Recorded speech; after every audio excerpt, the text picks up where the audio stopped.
Now, I'd like to introduce our speaker today. This is Dr.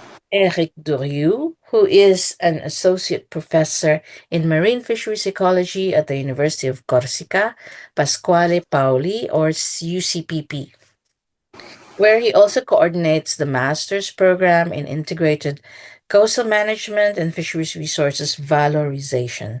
His research focuses on the ecology of marine fishes, particularly in the Mediterranean, with an emphasis on life history traits, population dynamics, spatial ecology, fisheries characterization, and ecological modeling.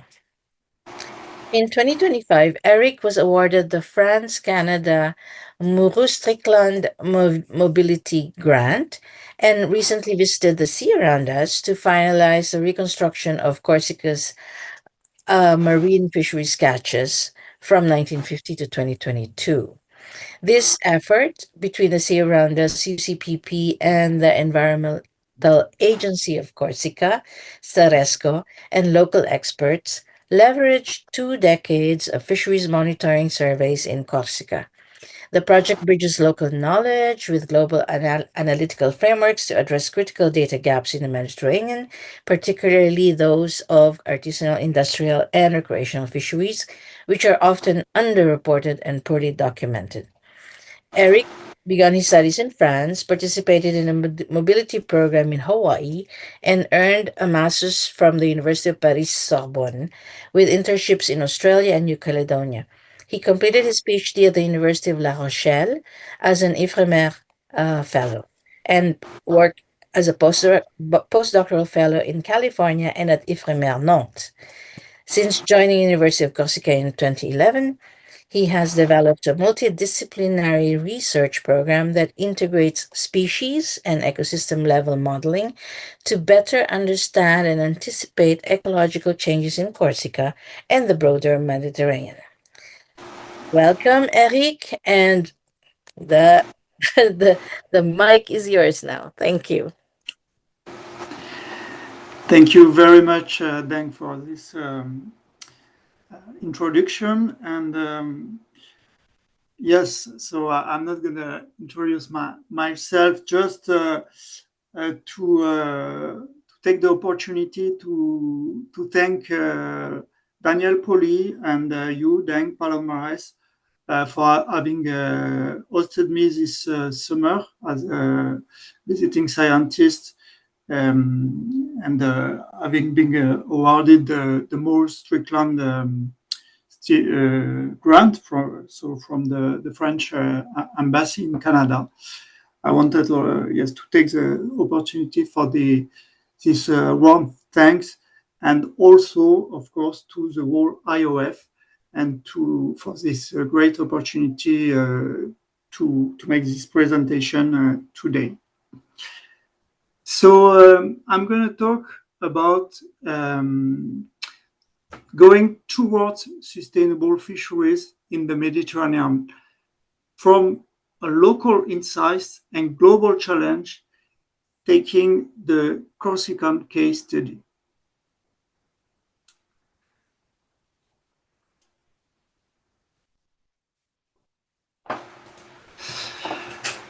So, as you might know, the Mediterranean is the largest semi-enclosed sea in the world. In fact, it is the Mare Mediterraneum, so the sea in the middle of the land, with approximately 3 million kilometers squares. It represents only 0.8% of the world ocean. However, it is recognized as a great biodiversity hotspot, since it concentrates 7.5% of the world marine biodiversity, with over 17,000 marine species and a high level of endemism, approximately 28%. For instance, for the fishes, it is estimated to 650 species in the Mediterranean.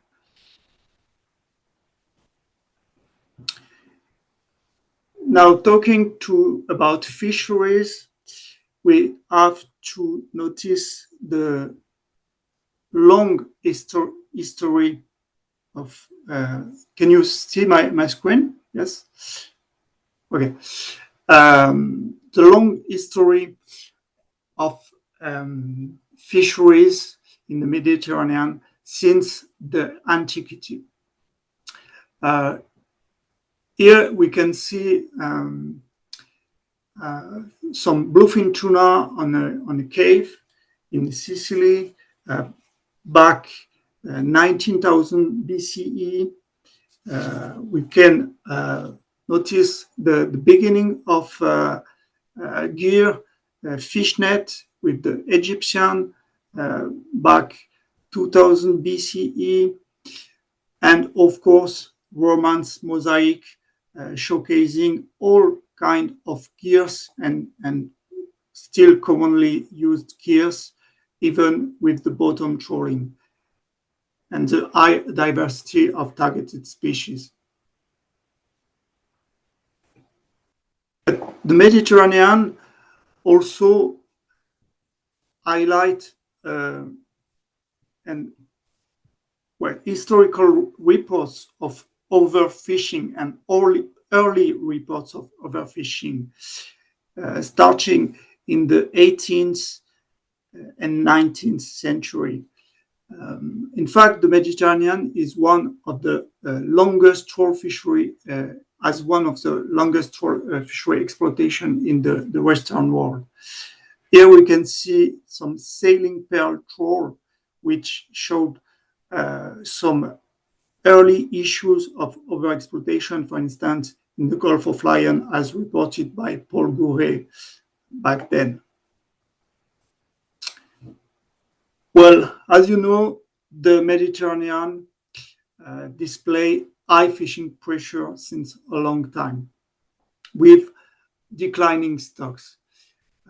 With the work of sea around us, here we can see that the catch have peaked already in the 80s and 90s with around 2.3 million tons, and since declining to approximately a total of 1.5 million tons. In fact, more than 60% of the assessed stocks are overexploited based on FAO reports, but taking into account other reports, and especially on the demersal stock exploited by trawl fishery, it is estimated that over 85% of the stock are exploited. Another problem is that very few stocks are, in fact, clearly assessed, and it is only 25% of the species that are currently assessed. Well, obviously, the industrial sector represents most of the catch with 60%. And we should mention that artisanal fishing, which represents 83% of the fleet, display only 24% of the catch. But it's, well, the clear majority of the fleet and the main employment. In the Mediterranean, we have also recreational fishing, and especially developing recreational fishing. Well, globally, the Mediterranean is under siege, we can say, and based on this great paper from Marta Cole in 2012 with colleagues from the IOF, we can cite William Chung, Deng Palomares, and Daniel Paoli. Well, the Mediterranean accumulates several threats, among which, of course, overfishing and trawling, but also coastal-based impacts, ocean-based pollution, marine traffic, of course, climate change, highly impacted in the Mediterranean, and invasive species, especially from the Red Sea through the Canal Suez, but we have also, as we will see, issues with Lagrangian species from the Atlantic. So here I'm going to talk about Corsica, Corsica Island, which is the fourth largest island in the Mediterranean, with approximately 1,000 kilometers of coastline, which is more than the mainland French coastline in the Mediterranean. It is essentially artisanal fishing, and it is quite a unique case study in the Mediterranean for this aspect, as we'll see. It displays diverse marine habitats and a relatively good and still environmental and ecological status compared to other areas of the Mediterranean. So my research with my team, we have developed an integrative and holistic framework in fisheries ecology based on different level of biological integration from individual to ecosystem, taking into account life history trace and ecophysiology at the individual level, population structure and spatiotemporal dynamics, population level, and fisheries assessment and ecosystem approach for the whole ecosystem. The transversal approach as well is the modeling from this different level in order to provide indicators and tools towards sustainable fisheries management. So I will show you different case study and different example from the local scale studies around Corsica with application and connectivity to the border and regional area of the Mediterranean.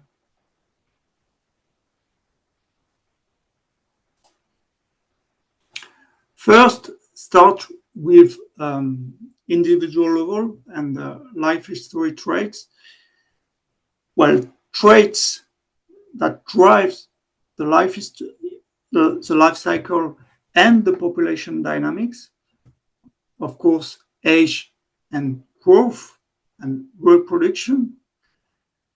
But also we'll talk about ecophysiology and especially metabolism in terms and application in terms of habitat suitability. I'm going quite fast on these first aspects of age and growth, just to show you a study we did on as part of the PhD thesis of Michel Marengo. As you will see, most of the study cases are part of either PhD studies, master studies, or postdocs, and of course I will cite the work of my collaborators. So this study was on the commandantex, and it was especially important to have the growth and age parameters for this long-lived species. So using section otoliths and with maximum age, as you see, of 36 years for the species, which is highly targeted in fact by both small-scale fishery in some area of the Mediterranean, industrial fishery, and also recreational fishery. Well, also on reproduction, a quick example on a study we performed on the swordfish with an update of reproduction parameters, and especially the length, the length at maturity, with the L50s estimates for the species for the Mediterranean stock, which is quite smaller than the parameters in other oceans. As you know, the swordfish is located in all oceans, and in the Mediterranean, parameters are much lower, and essentially due to over species, over exploitation.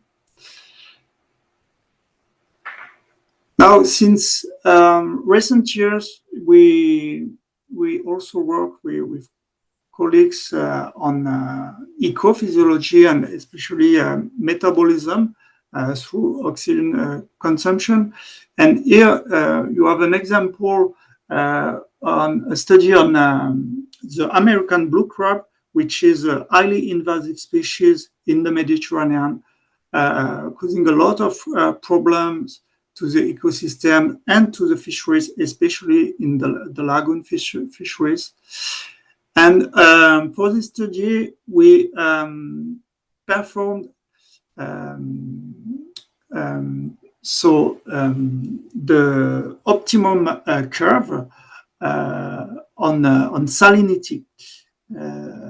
And this study enabled us to define the optimal salinity for the species, and to model and even map the suitable habitats, and especially in the lagoons of the French Mediterranean coast, mainland, and Corsica for the species, highlighting specific areas in order of priority for management based on salinity.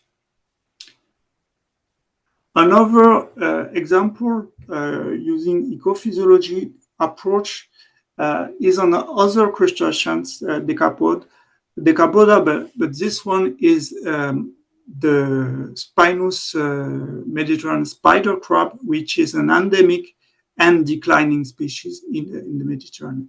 This work is part of the work of my current PhD student, Marie-Catherine Rafali, and especially looking at the impact of marine heat waves, which are increasing in terms of frequency and intensity in the Mediterranean, on the juveniles, which are especially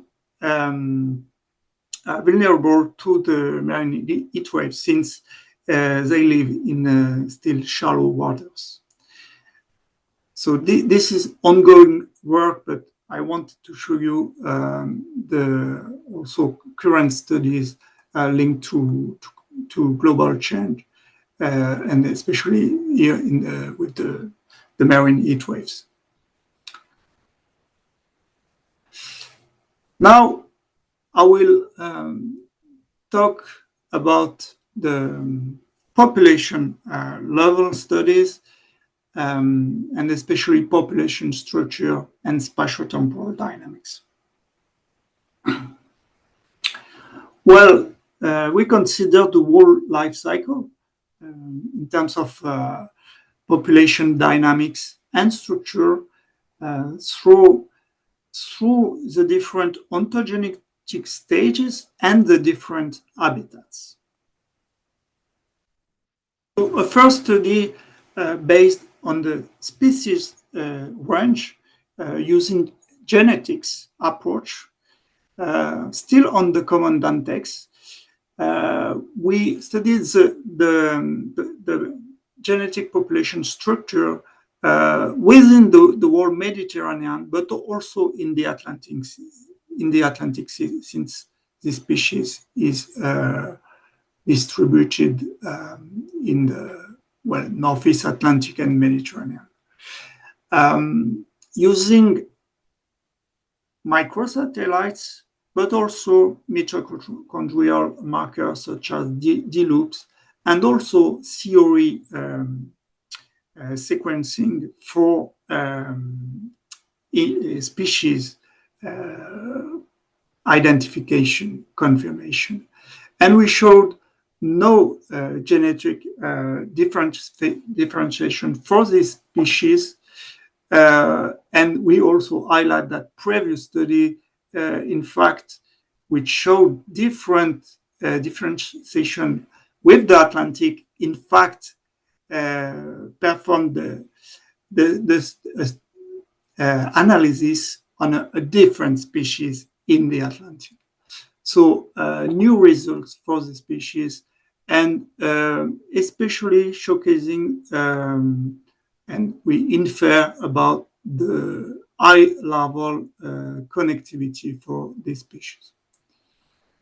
Well, we'll see other example on the common Dantex. Here at a finer scale in Corsica, finer spatial scale. The objective was to look at population structure using a combination of markers, still microsatellites, but also otolith shape and parasite communities, natural markers, and we could distinguish some population units, especially in the north and south area, with few exchange, highlighting potential territorial behavior. And we'll see other results and confirming results on the behaviors of the species. Now, we are interested, of course, in habitat suitability, and especially essential habitat identification, such as nursery grounds for the juveniles, but also spawning grounds. And here we performed a study using fisheries data coupled to environmental data such as depth, salinity, temperature, chlorophyll current, and benthic substrates, using random forest model to forecast and map specific especially spawning and nursery ground for the common Dantex, highlighting specific zone in terms of spatial management. Well, taking into account this whole habitat suitability, it's also important to go back to the individual level to know about the habitat use and the movements and the connectivity through the juveniles and especially adult stage. For this, we use methodology which is acoustic telemetry that you might know. I'm not going too much into the details, but in fact, we use acoustic tags and array of hydrophone of receivers. And here I show you a study within a no-take zone, which is a MPA as part of a greater MPA in the Western Cape Coast, on two species of conservation interests, common Dantex, which is vulnerable species, but also the brown grouper, which is classified as endangered. And for this, it's highly demanding since you have to do surgery to implant the tags.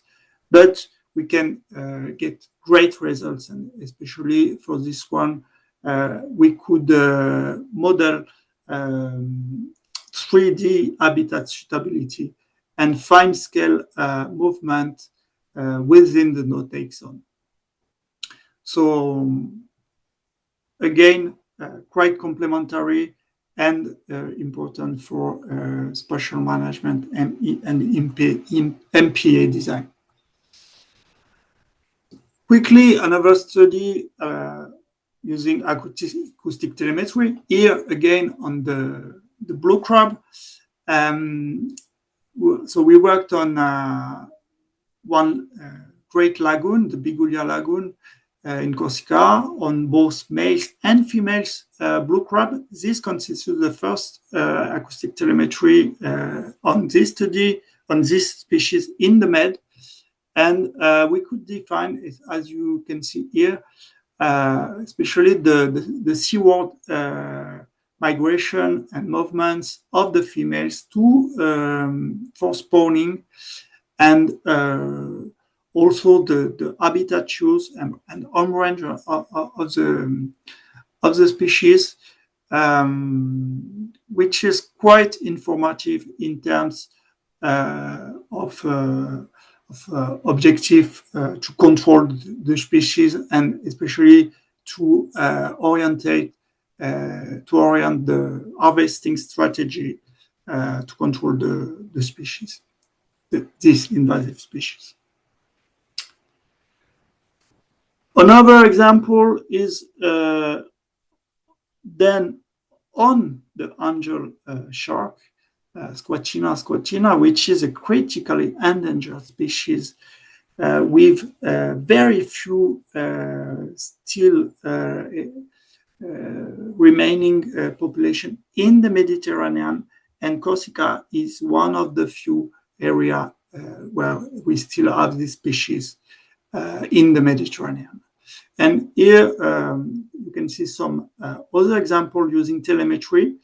And here, study we did this year as part of first year master thesis of my Batota,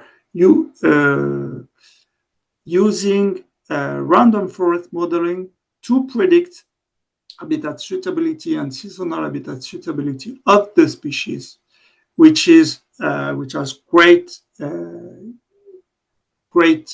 application in terms of future conservation action for the species. As part of this project, also we have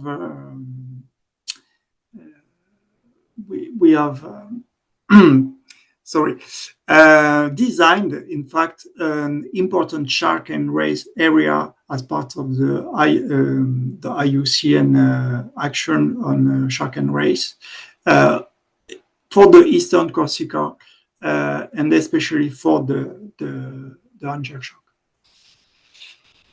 Now, I'm gonna talk again on spatial dynamics, but now for the larval stage, and especially on larval connectivity, using integrated biophysical modeling. And here I will show you the work of my previous PhD student, Céline Barrier, who did a PhD on specifically modeling the larval dispersal of several taxons in the Mediterranean. So I'm not going too much into the detail for the methodology, but we use current and so hydrodynamic model data as a forcing input. So 3D models, different scales, Mars 3D, which is 1200 meters resolution, or the MED MFC, which is a 4 kilometer resolution with the whole MED.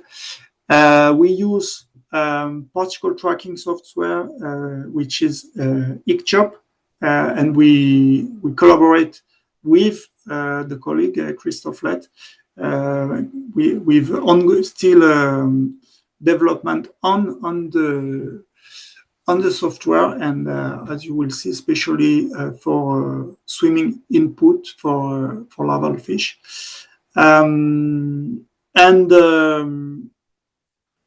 What was also quite important in this work was to take into account several years, time series of 10 years for a multi-annual hindcast and the variability in connectivity, internal variability.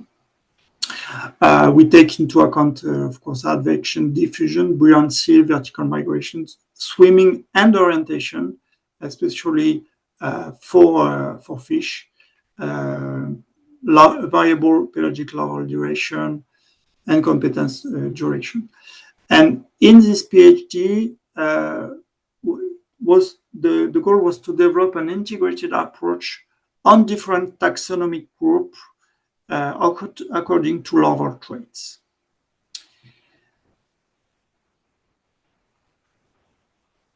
So, as you will see, the study was on three main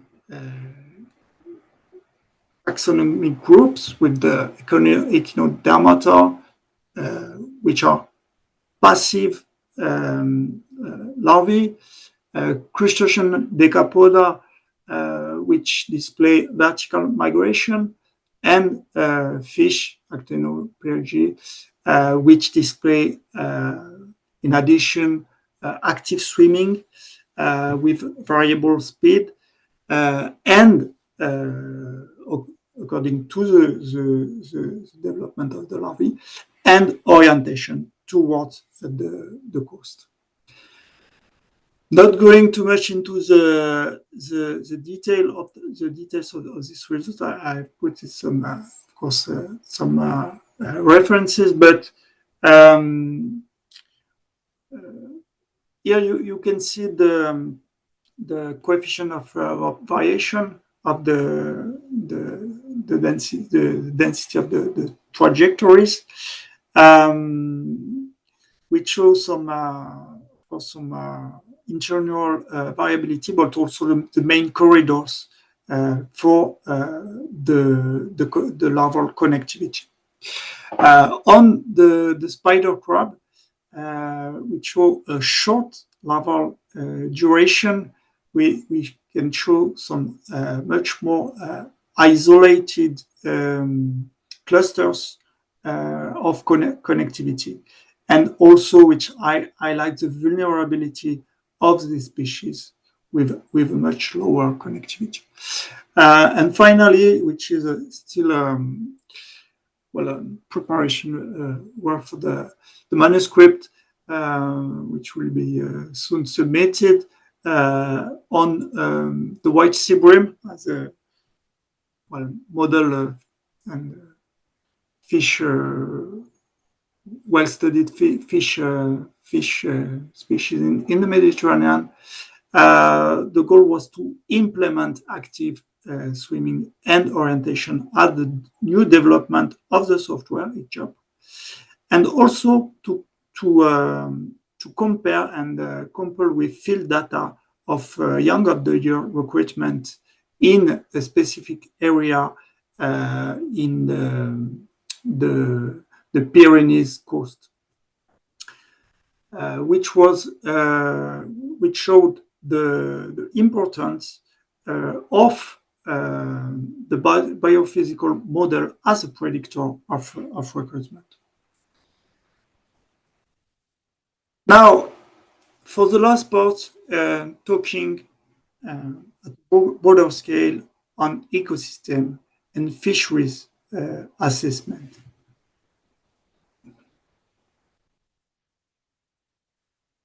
Well, here I can show you quite a structuring study with all the main actors on fisheries in Corsica, I've put the different logos here.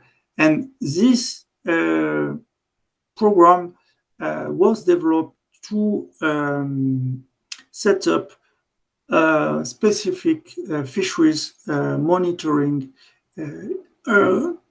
at the scale of Corsica, dedicated to small-scale fishery, with onboard survey taking into account, of course, landings and discards with different categories, the fishing effort, CPUE, characterization, as you can see here, for instance, with CPUEs and percentage for the main métiers, fish net, spiny lobster net, bottom long line, and pelagic long line, with a whole annual estimate of the production for the main métier of fish net and lobster net.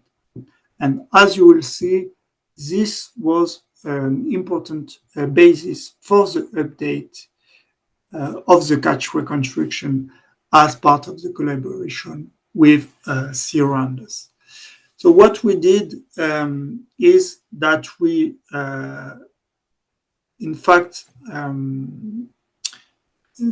adapted the code and applied it to the species level for production estimate. So we have 201 species, code species, where we have declined the production estimate for the time series starting in 2011 with geotype, taxon name, and catch type. For the reconstruction, of course, we have used the methodology with extrapolation, taking into account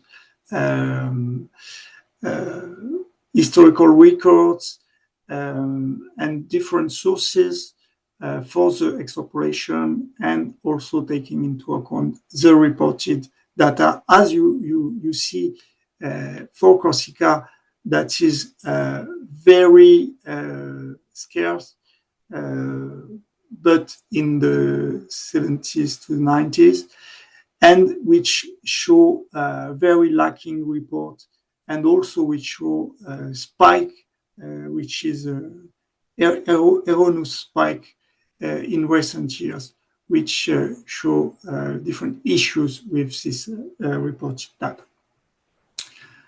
Well, this is still very last finalization of the reconstruction, and just to mention that there are still some adjustment to perform on the reconstruction.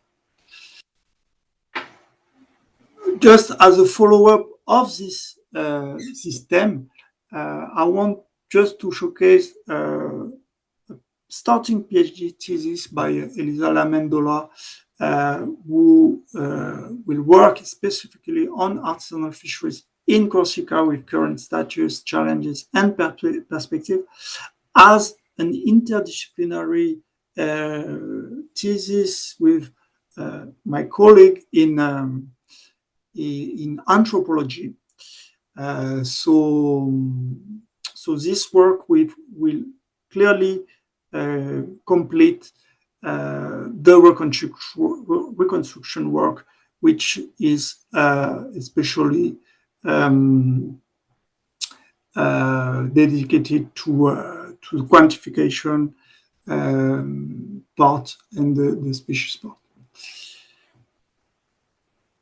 Well, the objective is to identify key drivers of the decline, and especially of the decline of the artisanal fishing, with few renewing of the sector and develop models to strengthen heritage and community resilience. Well, as part of application of the reconstruction with Deng Palomares, we have applied the CMSY method for stock assessment, and especially data for stock assessment. Here you have an example for the command Dantex with the Kobe plot and the evolution of the stock status of the species. I'm going a little bit faster to finish the presentation. Just the last part is about ecosystem modeling. So we started this work back around 5 to 6 years ago with the objective to build a global Corsica ecopass model. But we started with different sub-model. First, with the East Coast. Second, with the Bonifacio Strait, which is a great MPA natural reserve in the south. And currently we are finalizing with the West and Cape Coast to build this global ecosystem model. Here you can see, for instance, the ecopass model of the eastern coast, which is quite interesting because this is the only area where we have troll fishing, and we have, in fact, very few, a very low trolling effort compared to other area in the Med. And I didn't mention this in the reconstruction, but the troll fishing, so industrial sector, is declining as well in Mediterranean, with only 4 active trawlers in Corsica, and no real will to renew this sector in Corsica, which, as we will see, we can constitute an advantage. And for this ecosystem, I'm not going, I don't have to detail the whole links, flux, and biomasses of the different compartments. But here, with this low fishing pressure, we can see high trophic level compartment that show a greater part than other comparable areas in the Med with more fishing effort. And also we have much, at least an important elasmobranchs compartment, especially for benthic sharks and rays.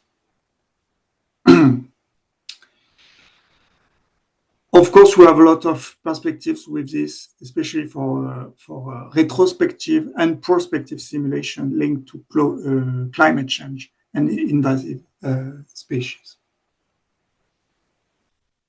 Well, to conclude, showcasing this local insight with global fisheries management challenge, we have seen the need to improve data collection and assessment to couple single species and ecosystem modeling approaches, improve spatial management taking into account habitat use and connectivity, strengthen MPA network, take advantage of the disappearance of bottom troll in Corsica, which is quite a unique case, help maintaining small-scale fisheries, set up locally adapted fisheries management, especially with some issues we have with small-scale fishery on spiny lobster métier, redefine quota allocation as a broad problematic especially for the redfin tuna location, artisanal versus industrial sector, and take into account and regulate the recreational fishing sector, which is quite increasing in the Med. So I would like to thank you for your attention, and I wish you a happy Halloween. I hope I was in time, and I will be glad to take some question, of course.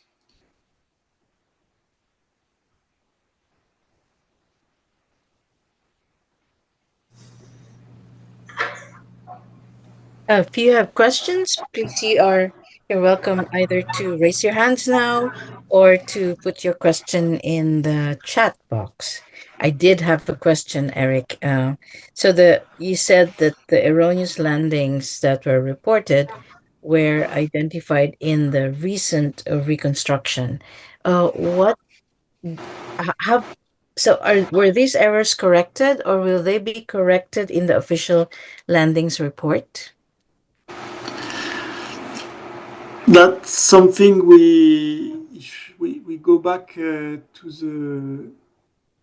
this one. You're talking about the spike in recent years.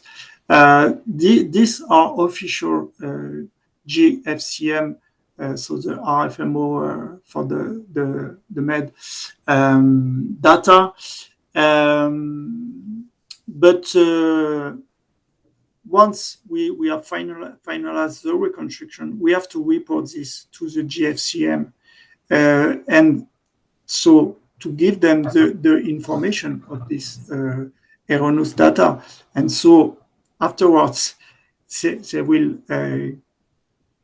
they will manage this. I think they should go back to the data and correct this. Yeah. As we have seen, it concerns several species for 1 to 2 or 3 years with factors of sometimes over of 100. It could have been like a data encoding problem. Anyway, so that is very reassuring that the GFCM will get the corrected data sets. Yes. Um, any other questions from the room? Dave? Yeah, yeah. There's one. Let's see if Eric can hear it. I might have to repeat it. Yeah. Thank you very much for this talk. I was wondering, since you mentioned that there is a decline in trawling, do you know, are the trawl fishers switching to different gears, or are they moving away from fishing altogether? Could you hear that, Eric? Yes, I think I could hear. Thank you for the question. So it's about trolling. Yes, in fact, the fishers, for all fishers, I would say all sectors, both artisanal and industrial. In fact, they are around 50 to 55 in age, mean age, with a lot of fishers, so around 60 also. So for the trawlers, in fact, they will finish their activity with trawling, but they don't especially diverse and change, since they are mostly old fisher. But I know maybe one or two example where they might be interested to change. But the thing is that the troll fishing is higher investment, so there is different issues to manage to change this activity. And in fact, that could be some plan to help to stop and to I don't know the word in English, but to seize with the fishing license seize. En français, c'est un plan de sortie de flotte. So it's a plan to get out of the fleet. Yes. Thank you.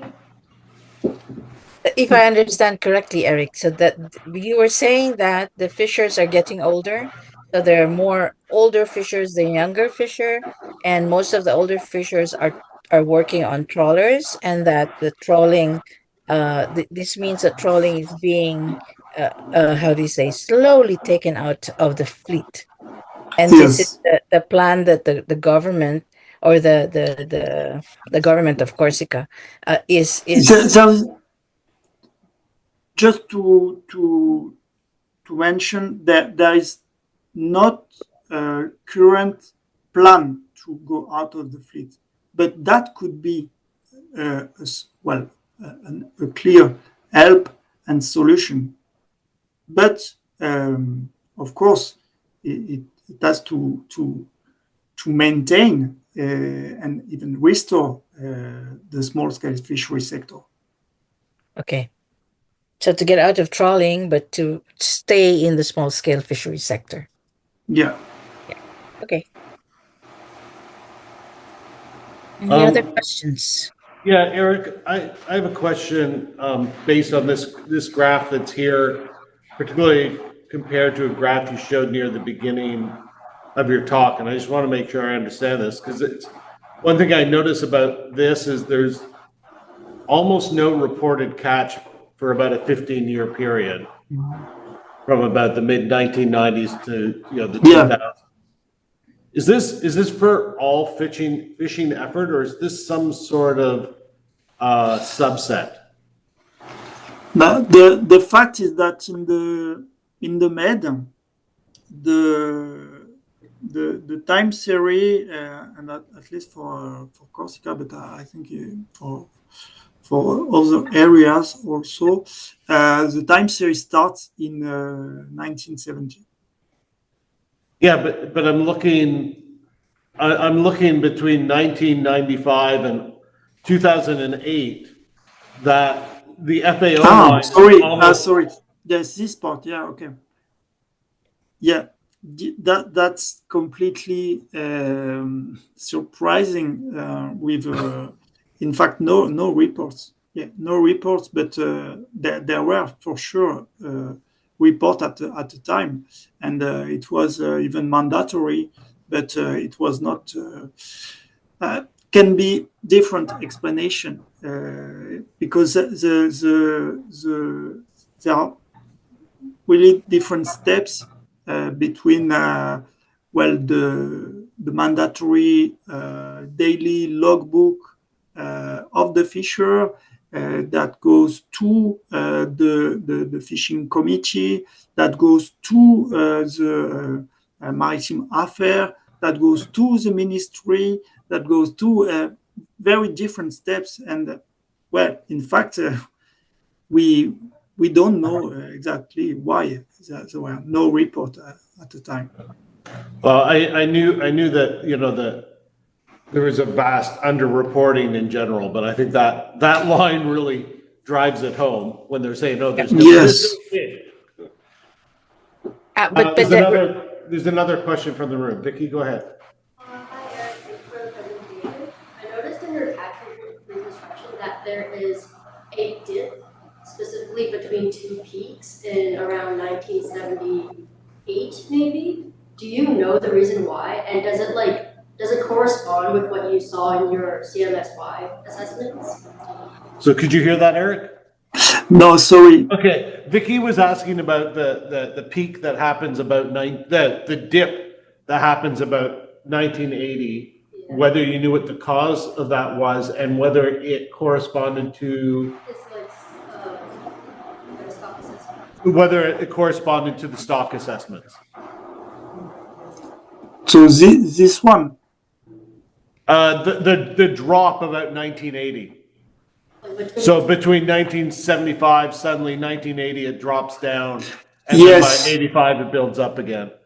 Yeah. I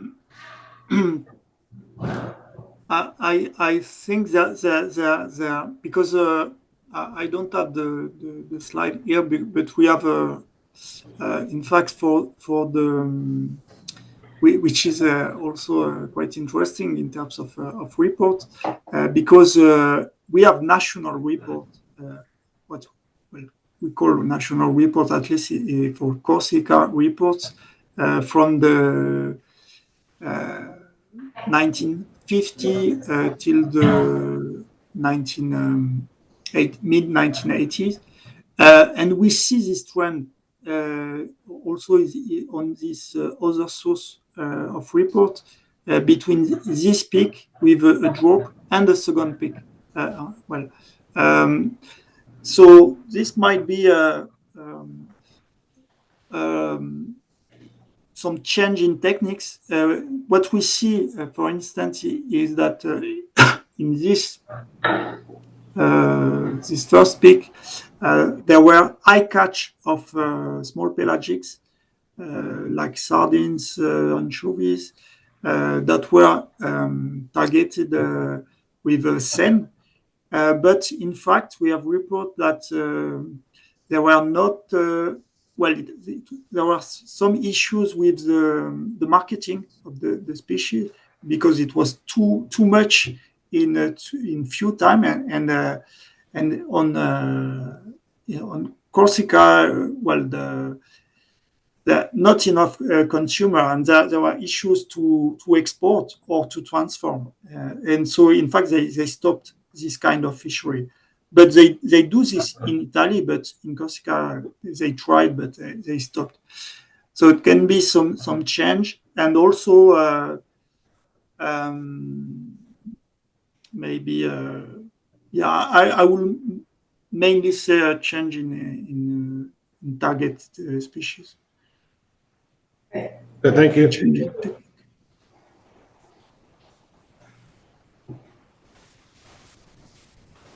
Any other questions?